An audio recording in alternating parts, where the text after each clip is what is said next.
A esta hora comenzamos nuestro impacto económico. Vamos a revisar temas que tienen que ver con lo financiero, con esas decisiones que toman los gobernantes y que afectan nuestros bolsillos. Frase que hoy calza a la perfección con lo que está ocurriendo en Argentina. Este miércoles, el presidente Macri vetó el proyecto de ley de emergencia tarifaria y Marcos Peña, su jefe de gabinete, dijo: ratificamos plenamente el rumbo del cambio. Decisión asumida hoy por el presidente luego de 13 horas de debate. Por eso decimos, arrancó todo el miércoles. Irán plantea ir ante la OPEP por sanciones ejecutadas por Estados Unidos en su contra. Análisis hoy Bolivia. Vamos a hacer un buen paneo por lo que ocurre allí en el ámbito de las empresas sociales. ¿Por qué se denominan así? ¿Qué plantean?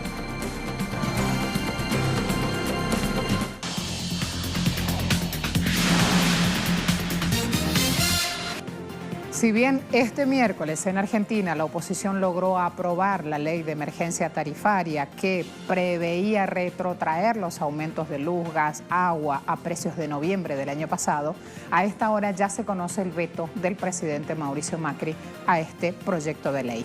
El debate llevó más de 10 horas, estuvo marcado por la intervención de la senadora Cristina Fernández, quien advirtió sobre el estado catastrófico de la economía y el costo social de este tarifazo que ya asciende a 1.800%. Marcos Peña, jefe de gabinete del país, anunció que el presidente Macri ha decidido vetar la ley porque no es competencia del Congreso fijar precios, mientras organizaciones sociales anunciaron que si hay veto, hay paro. Como la decisión ya está tomada, todas esas acciones sociales vienen luego. Muy buenos días. Primero anunciarles que la ley ya está vetada. La ley fue vetada porque, como hemos argumentado desde el principio, es una ley que no respeta el mandato constitucional del Parlamento, como lo han dicho ya muchos gobernadores, incluso de la oposición, que no es facultad del Congreso fijar tarifas. La hemos vetado porque es una ley que va en contra del federalismo, atenta directamente contra los intereses de las provincias. Y fíjense lo que decía ayer justamente la hoy senadora, expresidenta Cristina Fernández, en su alocución, donde desnudaba la crisis económica que hoy vive Argentina a consecuencia de las políticas del gobierno del presidente Macri, y donde también desmintió a Gabriela Michetti, presidenta del Senado. Si uno observa el precio o el estado de estos 5 precios relativos de la economía, es catastrófico el estado de los 5 precios. El tarifazo, hoy estamos tratando el tarifazo, pero la situación de la sociedad argentina se ve agravada no solamente por la llegada del tarifazo, sino porque los otros precios han variado y han variado para peor también. Ha habido un tarifazo exponencial, hablamos de 1.300, 1.400, aumento de luz, de gas, 900 de agua, etcétera, etcétera. Pero otro precio fundamental de la economía, los salarios, se han depreciado. El dólar se ha detonado, la tasa de interés vuela por los aires y el precio de las cosas que la gente consume, alimentos, vestimenta, bienes, servicios, etcétera, etcétera, también se ha disparado. ¿Cómo es que de repente se dice que no hay recursos para subsidiar las tarifas de los ciudadanos y de las ciudadanas, y sí vamos a tener recursos para compensar a las petroleras por el congelamiento de los combustibles? Porque no es mentira, señora presidenta, que se hayan eliminado los subsidios. Se eliminaron los subsidios que financiaba el Tesoro Nacional, pero ahora hay subsidios ciudadanos. Son los ciudadanos y ciudadanas argentinas los que están subsidiando la rentabilidad de las empresas. Me parece, señora presidenta, que ya es hora de que no se le mienta más a la gente. Así le hablaba Cristina Fernández a la senadora Michetti. Veámonos, veamos distintos pronunciamientos en redes sociales. Hernán Lecher está al frente de CEPA en Argentina. Suma etiqueta tarifas justas. Dice, la tarifa de luz lleva un aumento acumulado del 1.400%. Gas, la tarifa se paga un 1.200% más. Alquileres llevan acumuladas subas superiores al 400%. Fuente CEPA, periodo enero 2016-junio 2018. Allí tienen la comparativa. Pueden ampliar en el usuario de Hernán Lecher si quieren mayor ampliación del tema. Además está esta postura. Si el presidente veta el freno al tarifazo, que ya ocurrió, vamos a salir a la calle a defender el bolsillo de los trabajadores. ¿Quién lo dice? Hugo Yasky, al frente justamente de una de las 5 grandes sindicales del país. Continúo. Cristina Álvarez Rodríguez. Es mentira que se eliminaron los subsidios en plural. Ahora son los ciudadanos los que están subsidiando la rentabilidad de las empresas. La diputada Álvarez Rodríguez lo que hace justamente es quedarse con la imagen en el momento en el cual la expresidenta Cristina Fernández hablaba. Y fíjense cómo, mientras esto pasaba a la 1:33 de la madrugada, ahí arriba tienen el día, la temperatura, la fecha, abajo ya teníamos claros los argentinos que la oposición frenaría el tarifazo, Macri vetará el proyecto. Ya había ahí todo un sentir de lo que finalmente está ocurriendo en la jornada del mediodía de este jueves. Y esta otra postura, el veto de Macri, tiene un rechazo popular enorme. Necesitamos un paro nacional con movilizaciones masivas en todo el país. El plan de Macri y el Fondo Monetario Internacional lo derrotamos en las calles, dice Nicolás del Caño. Y aquí otro sentir, Caamaño. Ellos usan el veto, nosotros vamos a utilizar la política. La diputada del Frente Renovador alertó que tras el veto presidencial irán a la justicia para impedir que el gobierno siga perjudicando a los argentinos. Capítulo completo. ¿Vieron cuántas cosas pasaron en Argentina en tan poco tiempo? Así de acelerados vienen dándose justamente los hechos.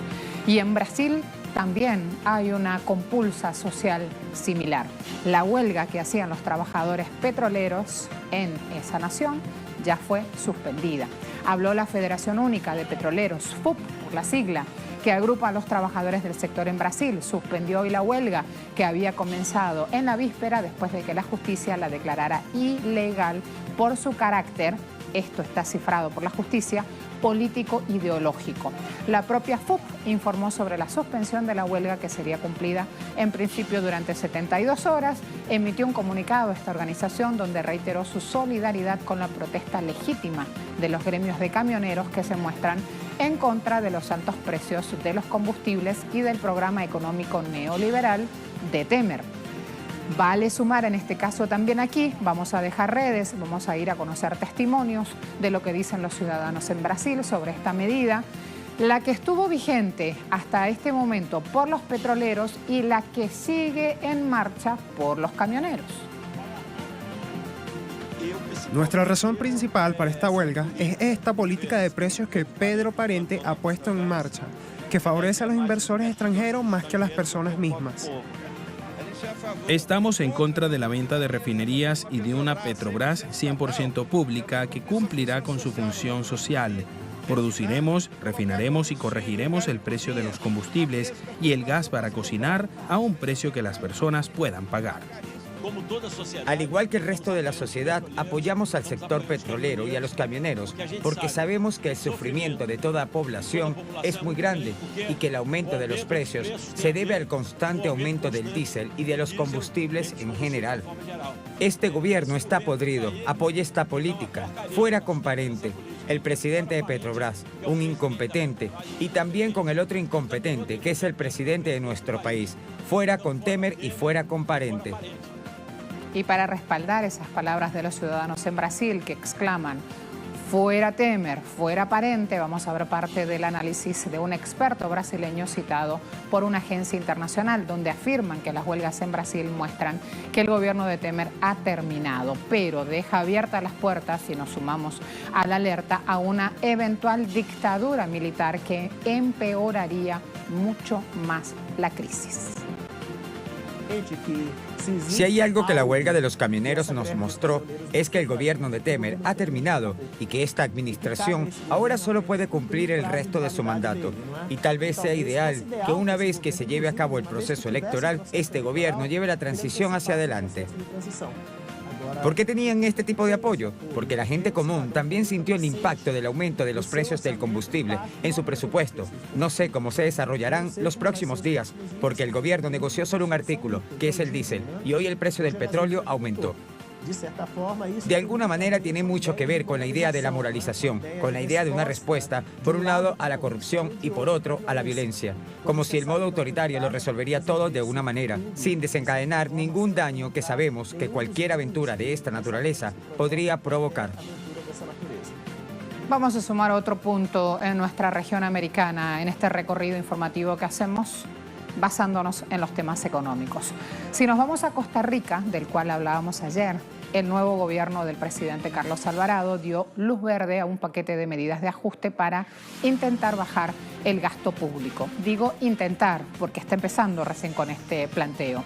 En la jornada de ayer, en la intervención, la ministra de Hacienda explicaba que con este paquete prevé un ahorro en remuneraciones de 27.500 millones de colones, moneda local, en el primer año, ajuste al presupuesto de gastos suntuarios y reducción en 50% del pago de horas extras y actividades protocolares y sociales. Sin embargo, dejó abierta la posibilidad a mayores recortes porque, según sus palabras, este ajustazo al gasto público y la aprobación de la reforma fiscal son insuficientes para contener el déficit fiscal que, según cifras oficiales, cerrará en 7,1%. ¿Qué lleva consigo el plan fiscal para las familias? ¿Cómo va a impactar en el bolsillo de los ciudadanos que habitan Costa Rica? Para las organizaciones sociales y sindicales del país, el impuesto al valor agregado se considera un impuesto regresivo y por esta razón algunos legisladores propusieron dejar fuera de imposición aquellos bienes considerados de primera necesidad. Consideran que es un aumento de impuestos que afectará negativamente a todas las familias costarricenses. La introducción del IVA implicará que la mayoría de servicios tenga que pagar este nuevo tributo, el cual es muy probable recaiga en los consumidores y no en las personas y empresas que ofrecen el servicio. Denuncian que este proyecto de ley empobrecería a la clase trabajadora y a los sectores más vulnerables sin tocar realmente a los grandes evasores y defraudadores fiscales. Quitarnos muchas posibilidades para nosotros poder vivir en realidad como la gente. Todavía nos quieren hacer más pobres de lo que somos. El plan fiscal es debido a mucha corrupción que ha habido aquí de parte de los gobiernos. Además, la reforma fiscal encarecería las medicinas. Según un comunicado del Colegio de Farmacéuticos, uno de los grandes hitos en la historia sanitaria del país ha sido el que la importación o compra local de medicamentos esté exenta de todo tipo de tributo y sobretasa, a excepción de los derechos arancelarios gracias a una protección que le ofrece el marco jurídico. Con el cambio presentado en el nuevo proyecto de ley se estaría experimentando un retroceso en el ámbito de tutela del derecho al acceso de medicamentos y por lo tanto se estaría afectando a la protección a la salud y el derecho a la vida de todos los ciudadanos. La reforma entonces implicaría un desmejoramiento de las condiciones de acceso a los medicamentos, cuyo consumidor final tendría que pagar más en cada compra. Por otro lado, hay quienes afirman que la sumatoria de los planteamientos de la reforma podría impactar negativamente en el nivel de pobreza, que es del 20% actualmente, y en la desigualdad de la distribución del ingreso, y que al mismo tiempo es probable que la aplicación generalizada del IVA provoque la reducción del consumo, que junto con las exportaciones se encuentran motorizando la economía.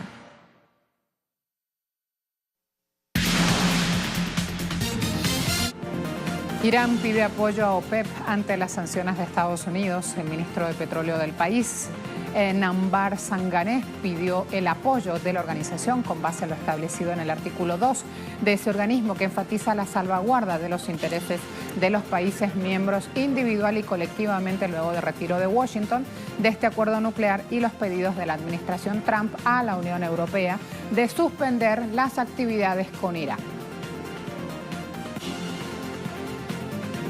Cotizaciones, Brent a esta hora $77,69 el barril, va al alza. WTI está operando a $68,39 el barril, misma tendencia.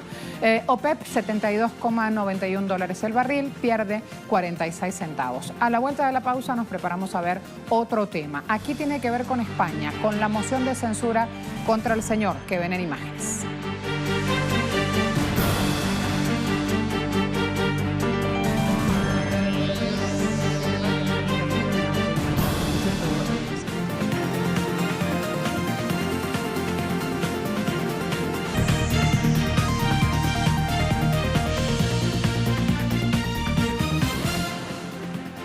Dimita, señor Rajoy, su tiempo se acabó y esta moción habrá terminado aquí y ahora.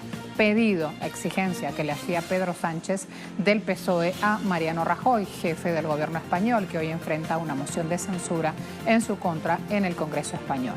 Si bien Rajoy va al banquillo por el caso Gürtel, lo que más ha resonado en el Pleno del Congreso han sido los presupuestos, porque Pedro Sánchez se comprometió a respetarlos si él asume la Moncloa. Pese a que el PSOE votó en contra de ellos, por lo que Rajoy le ha reclamado de hacer lo que sea con tal de gobernar. Rajoy se defiende de las acusaciones de corrupción en su contra, asegurando que la sentencia del caso Gürtel hace referencia a casos de más de 15 años y que ningún miembro de su gobierno está condenado. Rajoy criticó que toda la justificación de la moción de censura está construida sobre la manipulación de una sentencia que tampoco es firme. Recordemos que la semana pasada la justicia condenó al Partido Popular, partido gobernante, como persona jurídica por el caso Gürtel, obligándolo a pagar más de 255.000 euros de multa porque se benefició del cobro de comisiones. Repercusiones. Juan Carlos Monedero, tempranito. Mariano Rajoy acaba de tirar la toalla, dice él. Gracioso e impotente. Han robado más de lo que puede asumir España y tapar incluso la sorna decimonónica. Claro que Sánchez está lleno de contradicciones, pero hoy a las 11:45 de la mañana se ha terminado la era Rajoy. Pero, como si fuese poco, Zidane le robó el show a Rajoy. Y aquí algunos de los pronunciamientos. Fíjense esto, solo para abordar con otra clave lo que va pasando en suelo europeo. Dani Martínez, Zidane se va con tres Champions consecutivas, Rajoy no se va con cientos de corruptos consecutivos. Javier Durán, el que tenía que dimitir hoy por llevárselo todo era Mariano Rajoy, no Zidane. Y vamos con uno más, Serendipity, cuando esperas que dimita Rajoy, pero al final dimite Zidane. Chema, qué suerte tiene Mariano Rajoy. Hoy se va a hablar más de Zidane que de la moción de censura. Sí, increíble, todo esto está pasando. Y en Francia, el gobierno del presidente Emmanuel Macron puso en marcha una consulta ciudadana sobre pensiones, tuvo que hacerlo. Esa consulta estará conducida por el exministro Jean-Paul Delevoye. El eje central del proyecto será implantar un sistema de puntos por el que cada euro cotizado de los mismos derechos de cara a la jubilación. La idea es que cada euro da un derecho. El portavoz del Ejecutivo ha dicho que este proyecto, para reformar justamente un punto crucial como son las pensiones, será presentado en los próximos meses y su aprobación está prevista para dentro de un año. En tanto, la aplicación se haría de forma escalonada a lo largo de una decena de años. Se mantendrá con carácter general la edad de la jubilación voluntaria, 62 años, pero en este nuevo modelo por puntos la regla de una edad de jubilación fija no tiene tanto sentido, ya que en función de los puntos acumulados uno puede optar por retirarse con esos años o con más. Francia mantendrá el sistema por reparto, que quiere decir que los cotizantes en cada momento son los que pagan con sus cotizaciones las pensiones de los jubilados. Se contempla un complemento que podría ser por capitalización o con un sistema de cotización complementaria o obligatoria para los que tienen una alta remuneración, que se está por fijar. Pero ya se habla que se situaría entre los 120.000 y 160.000 euros anuales.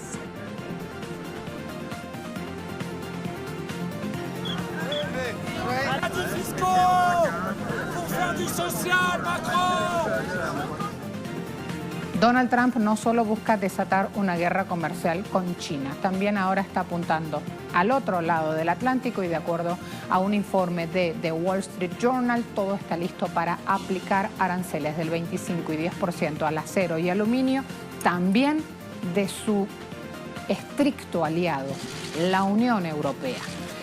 Hoy se vence el plazo de las exenciones arancelarias que concedió el presidente Trump a Europa y otros socios comerciales, caso Canadá y México, para negociar y ver la oportunidad de recibir concesiones de contraparte. Así entonces ya tenemos también ahora un nuevo frente de guerra comercial abierto. ¿Con quién? Con su aliado tradicional. Por lo tanto, hay que estar muy atentos a la respuesta del lado de la Unión Europea. ¿Se acuerdan que ayer varios cancilleres de la zona euro hablaban sobre esto y decían, ya estamos reconsiderando nuestras opciones, por eso debemos estar más juntos que nunca y con el euro a la mano? Bueno, hay que estar atentos entonces a lo que ocurra en este día. Pasan a la historia ahora grandes declaraciones, caso Bruno Le Maire, al frente de Economía y Finanzas de Francia, que dijo que Europa no va a ser azotada por este tipo de medidas unilaterales y agresivas. Señaló que si ese fuera el caso, que se está dando, la respuesta europea será unida y firme. No queremos una guerra comercial. El presidente lo repitió ayer en la OCDE con la mayor claridad.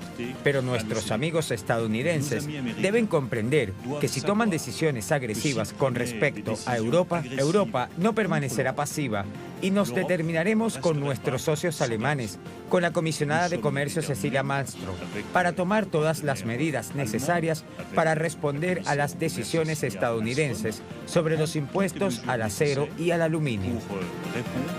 Y Angela Merkel no habla en clave de humor, así que atentos a lo que puede ocurrir con las repercusiones a lo largo de esta jornada.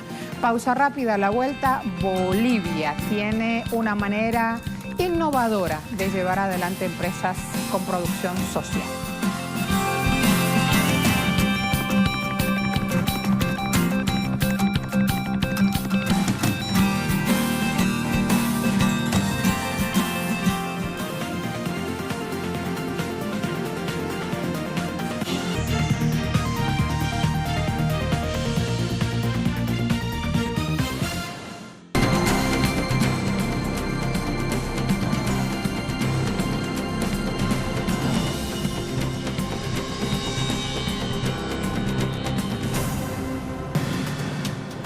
Misión cumplida, nos tardamos pero promulgamos. Así lo dijo el presidente Evo Morales al referirse a la Ley de Empresas Sociales, una reivindicación para la clase trabajadora orientada a reactivar la economía, de buscarle otra vuelta a la cuestión, pero esta decisión causa malestar, hay que decirlo, entre el sector empresarial. La Ley de Creación de Empresas Sociales fue promulgada el 1 de mayo tras ser aprobada en la Cámara de Senadores unos días antes. La normativa establece el marco jurídico para la constitución de empresas sociales de acuerdo con el mandato establecido en la Constitución Política del Estado. En ella se expresa claramente que las empresas sociales serán aquellas que estarán constituidas por los trabajadores y trabajadoras activos de una empresa privada que se encuentre en quiebra o liquidación, cerrada o abandonada de forma injustificada y cuya finalidad será la de reactivar y reorganizar la empresa en defensa de las fuentes de trabajo, así como el resguardo del interés social. Así, la empresa social constituye la nueva forma planteada por el gobierno actual para aliviar la concentración de la riqueza en pocas manos y lograr una participación mayor del sector trabajador en las empresas quebradas. En las 2 semanas que siguieron a la promulgación de esta ley, el conflicto con el sector empresarial recrudeció. La oposición deja de manifiesto esta relación antagónica, así la califica, entre los intereses de los privados y de los trabajadores. Antagonismo que ellos mismos niegan, pero que dejan de manifiesto al oponerse con fuerza a una ley que busca proteger a los trabajadores de una mala gestión de los empresarios que solo subían renta y abusaban del poder. A pesar de que la ley no cuestiona la propiedad privada, la apertura a estas nuevas formas de relación entre el trabajo y los medios de producción ha hecho saltar las alarmas en el gran empresariado al punto de intentar echar abajo la ley de empresas sociales.